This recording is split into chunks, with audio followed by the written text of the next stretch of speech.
नेते बच्चूभाऊ कडू आपल्यासोबत आपण त्यांची बातचीत करणार आहोत. बच्चूभाऊ, पहिल्याच दिवशी या ठिकाणी विरोधकांनी आंदोलन केलं आणि शेतकऱ्यांना न्याय द्या अशी मागणी केली. तुम्ही पण शेतकरी नेते आहात, काय नेमकी तुमची भूमिका? एक तर पाऊस नाही, आज मुंबईमध्ये सगळीकडे पाऊस आहे, त्यांनी धुडगूस घातलाय, पण गावाखेड्यामध्ये जसा हवा तसा पाऊस नाही. गावात खरं तर 15 ते 20 दिवस लेट झाला आहे पाऊस आणि त्याच्यामुळं धूळ पेरणी केलेली होती किंवा ज्यांनी पावसाचा अंदाज घेऊन पेरणी केली होती तर त्यांना मोठं नुकसान झालेलं आहे. सोयाबीन हे पीक आता खरं तर जूनच्या पहिल्या हप्त्यात जर पेरलं गेलं तर ते कदाचित हाती भेटतं. आता ते सोयाबीन गेल्यानंतर कुठलं पीक पेरावं, पेरलेल्या शेतकऱ्यांना खऱ्या अर्थानं आता पेरणीसाठी काही भेटेल का ह्या आशा शेतकऱ्यांच्या सरकारकडे आहेत. आणि त्याच्यासाठी आम्ही कालसुद्धा मी सभागृहात बोललो, कर्ज मुक्तीच्या बाबतीत बोललो. या सगळ्या संदर्भात माझी भूमिका मी शेतकरी म्हणून मांडत राहीन. सत्ता कोणाची असो, पण सत्तेत शेतकरी आमच्या डोक्यातला जाणार नाही. मजूर, वंचित जे काही आहे, दिव्यांग असेल, ते आमच्या नेहमी डोक्यात राहील. सरसकट कर्जमाफीबद्दल काही महत्त्वाचा निर्णय तुम्ही घेणार आहात किंवा सरकारला जाब विचारणार? काय होतंय लक्षात घ्या. सरसकट म्हणजे काय, कलेक्टरला कर्जमाफी द्यायची का, आमदाराला कर्जमाफी द्यायची का?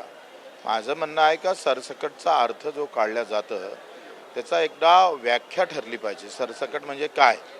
माझं म्हणणं आहे आमदार खासदार या उद्योगपत्यांना तुम्ही कर्जमाफी देणार, त्यांना सोडून द्यावं लागेल, त्याच्यासाठी लिस्ट तयार करावं लागेल. आणि त्याच्यामुळं जे मी तर असं म्हणतोय का गरीब शेतकरी, जसं मी वर्गवारी केली पाहिजे गरीब शेतकऱ्याची. एक बिल्डर शेतकरी आहे, व्यापार शेतकरी आहे, अधिकारी शेतकरी आहे, आमदार लोकप्रतिनिधी खासदार शेतकरी आहे, लेआउटधारक शेतकरी आहे. ते थोडे सगळे बाजूला काढून खऱ्या गरीब शेतकऱ्यापर्यंत अधिक चांगल्या योजना, अधिक जास्तीची कर्जमाफी कशी देता येईल हा विचार केला पाहिजे. नक्कीच बच्चूभाऊ, राजकीय प्रश्न विचारायचा आहे. संजय राऊत ज्या पद्धतीने टीका टिप्पणी करतायत आणि संजय दिना पाटील यांच्यामध्ये त्यांनी अशा बंदुकीचा हात दाखवला होता, त्यावर संजय राऊत यांनी पुन्हा काल शिवीगाळ सुद्धा केलेली आहे. मी पाहून घेणार असं सुद्धा ते म्हणतायत. काय म्हणाल? मला असं वाटतं का संजय राऊत जर कमी बोलले असते तर कदाचित आज चित्र वेगळं राहिलं असतं. ते अधिक बोलले आणि काम काहीच केलं नाही.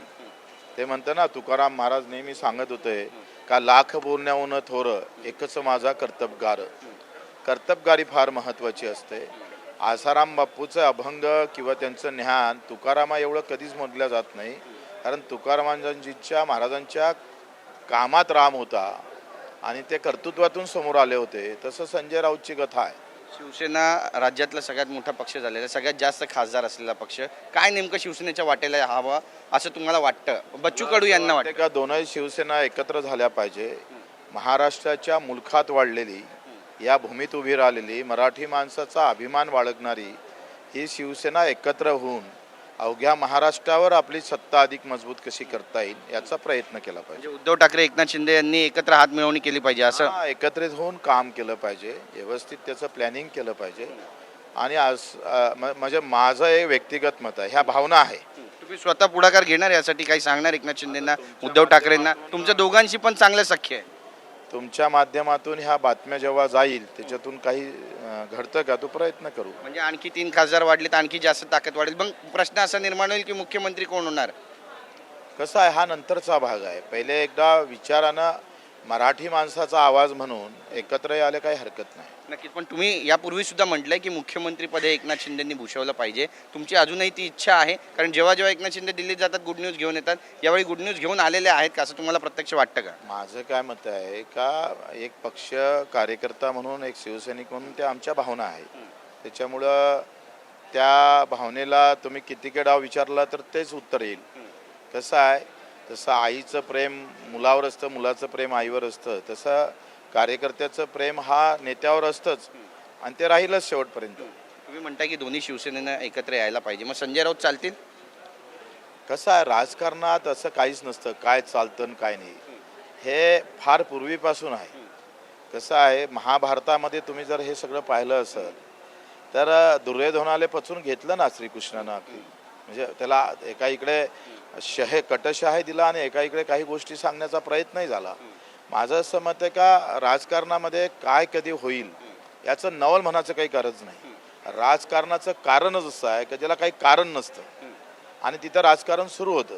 नक्कीच नक्कीच. पण दोन्ही शिवसेना एकत्र येतील असं चित्र दिसतंय भविष्यामध्ये तुम्हाला? मला असं वाटतं का ते झालं पाहिजे. आई भवानीला आम्ही प्रार्थना करतो. धन्यवाद आमच्याशी बातचीत केल्याबद्दल. तर नवीन मुद्दा या ठिकाणी बच्चू कडू यांनी मांडलेला आहे आणि दोन्ही शिवसेनेनं एकत्र यायला हवं असं म्हणतात बच्चू कडू.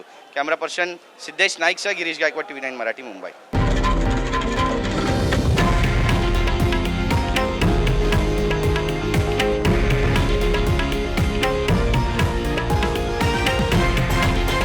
हे आहे देशातील नंबर 1 न्यूज नेटवर्क आणि आपण पाहत आहात TV9 मराठी, एकमेव.